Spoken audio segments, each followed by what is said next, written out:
प्रिय विद्यार्थियों, सुप्रभात। एफएस इंटर कॉलेज दुरन्या बरेली की ऑनलाइन क्लासेस में आपका स्वागत है। हम पढ़ रहे हैं कक्षा 10 की हिंदी, ठीक है। और हिंदी में पढ़ेंगे पद्य यानी कि पद्यखंड। पार्ट नंबर हमारा 1 होगा सूरदास, ठीक है। सूरदास के पद हैं, लेकिन हम स्टार्टिंग करेंगे सूरदास के जीवन परिचय से, ठीक है। तो हमने जीवन परिचय जो है यहाँ पर बहुत ही शॉर्ट वे में लिख लिया है, वो हम आपको पढ़ के सुनाते हैं। आप इसको क्या करेंगे, अपनी कॉपी में साथ साथ नोट करते जाएंगे। बहुत ही सिंपल वे में लिखा है, सरल भाषा में, मतलब ज़्यादा लॉन्ग नहीं है। तो आइए देखते हैं सूरदास जी का जीवन परिचय। लिखा हुआ है जीवन परिचय। तो जीवन परिचय है आपका, महाकवि सूरदास जी होगा। महाकवि सूरदास जी का जन्म सन 1478 ईस्वी में आगरा के समीप रुनकता, आगरा के समीप ये गांव पड़ता है रुनकता, वहां पर इनका जन्म हुआ था, नामक ग्राम में हुआ था। कब हुआ था? सन 1478 ईस्वी में, ठीक है। महाकवि सूरदास जी का जन्म सन 1478 ईस्वी में आगरा के समीप रुनकता नामक ग्राम में हुआ था। इनके पिता का क्या नाम था? इनके जो पिता थे, इनके पिता पंडित रामदास सारस्वत ब्राह्मण थे। पिताजी थे क्या थे? ब्राह्मण थे, सारस्वत ब्राह्मण थे। कुछ विद्वान सिही नामक स्थान को इनका जन्म स्थल मानते हैं। किनका जन्म स्थल? सूरदास जी का। कुछ विद्वान जो हैं वो सिही नामक स्थान को सूरदास जी का जन्म स्थल मानते हैं, ऐसा मानते हैं वो। कहा जाता है सूरदास जी जन्मांध थे, ऐसा कहा जाता है कि सूरदास जी जन्मांध थे, लेकिन परंतु उन्होंने श्री कृष्ण की बाल लीलाओं का जैसा सजीव वर्णन किया है वैसा कोई जन्मांध व्यक्ति नहीं कर सकता। जैसा सुंदर वर्णन सूरदास जी ने किया है ऐसा कोई जन्मांध व्यक्ति नहीं कर सकता। सूरदास जी बल्लभाचार्य के शिष्य थे, ठीक है। इससे आपके क्वेश्चंस भी बन सकते हैं, एक नंबर के जो प्रश्न आते हैं एग्जाम में आपके, ऐसा भी पूछा जा सकता है कि सूरदास जी के गुरु कौन थे। तो कौन होंगे गुरु?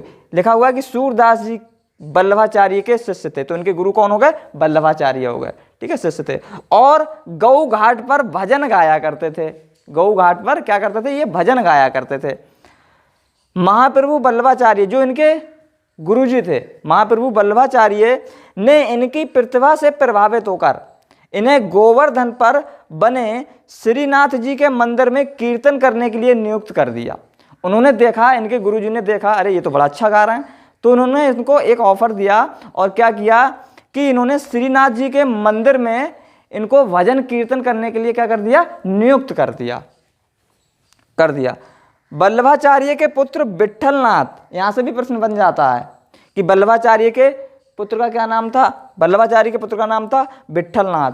और ये क्यों इंपॉर्टेंट है? क्योंकि विट्ठलनाथ जी ने अष्टछाप की आगे चलकर कह सकते हैं स्थापना की थी, अष्टछाप की स्थापना की थी। तो क्या है कि बल्लभाचार्य के पुत्र विट्ठलनाथ द्वारा संगठित अष्टछाप के कवियों में इन्होंने आगे चलकर 8 कवियों का एक समूह बनाया था जिसको अष्टछाप कहा जाता है। उन कवियों में सूरदास का प्रमुख स्थान है। उन 8 कवियों में इन्होंने सूरदास जी को पहले नंबर पर रखा था। इनकी मृत्यु पारसौली ग्राम में सन 1583 ईस्वी में हुई थी। इनकी सूरदास जी की जो मृत्यु थी पारसौली ग्राम में सन 1583 ईस्वी में हुई थी। तो ये आपका यहाँ से यहाँ तक बहुत ही सिंपल भाषा में, सरल भाषा में हमने शॉर्टकट करके ये इनका जीवन परिचय लिख दिया। अब इनकी रचनाएं देखते हैं, कृतियां देखते हैं। आइए कृतियां देखते हैं। आइए प्यारे बच्चों, अब देखते हैं सूरदास जी की कृतियां क्या हैं, ठीक है। तो कृतियां लिखी हुई हैं। इनकी 3 रचनाएं सभी विद्वानों द्वारा स्वीकार की जाती हैं। सूरदास जी की जो 3 रचनाएं हैं वो सभी विद्वानों के द्वारा स्वीकार की जाती हैं। कौन कौन सी हैं? सूरसागर, सूरसारावली और साहित्य लहरी। ये 3 इनकी प्रमाणिक रचनाएं हैं जो सभी विद्वानों के द्वारा स्वीकार की जाती हैं। अब देखते हैं जो सूरसागर है, इसमें क्या है? सूरसागर, इसमें भगवान श्री कृष्ण की लीलाओं का वर्णन किया गया है। इसमें किसमें? सूरसागर में भगवान श्री कृष्ण की बाल लीलाओं का वर्णन किया गया है और इसमें लगभग 1.25 लाख पद हैं। कितने पद हैं? 1.25 लाख। लेकिन उसमें से 8 से 10 हजार पद ही उपलब्ध हो पाए हैं। वही हमने यहाँ पर लिख दिया कि इसमें भगवान श्री कृष्ण की लीलाओं को 1.25 लाख पदों में गाया गया है। मतलब 1.25 लाख पद हैं, उन्हीं में इसको क्या गया, इनका वर्णन किया गया है। परंतु अब तक 8 से 10,000 पद ही उपलब्ध हो सके हैं। नेक्स्ट है सूरसारावली। ये क्या है, ये सूरसागर का ही एक सार संग्रह है, उसी का ही पार्ट है। सूरसागर सूरदास जी की ही रचना है, उसी का ही एक पार्ट है सूरसारावली का रूप है। इसमें 1107 पद हैं। कितने हैं? 1107 पद हैं। अगला जो है साहित्य लहरी है, इसमें टोटल 118 पद हैं। और इसमें क्या है, इनके जो पद हैं वो रस और अलंकारों से परिपूर्ण हैं। ठीक है, वीर रस की मतलब जितने भी रस हैं रसों से और अलंकारों से परिपूर्ण हैं। तो प्यारे बच्चों, इससे पहले मैंने आपको जीवन परिचय पढ़ा दिया और कीर्तियां यहाँ पर मैंने समझा दी। ठीक है, ब्लैक बोर्ड पर लिखने का मतलब यह है कि आपको सही से ये दिखाई दे रहा होगा, आप आराम से इसको अपनी कॉपी में नोट कर सकते हैं, जिससे कि आपको कोई दिक्कत ना हो, आप आराम से नोट कर सकते हैं। यहाँ पर आपको हिंदी का पूरा सिलेबस कराया जाएगा। तो वीडियो आपको कैसा लगा आप ज़रूर बताइएगा, और यदि अच्छा लगे तो लाइक कीजिएगा, शेयर कीजिएगा और चैनल को सब्सक्राइब भी ज़रूर कर लीजिएगा।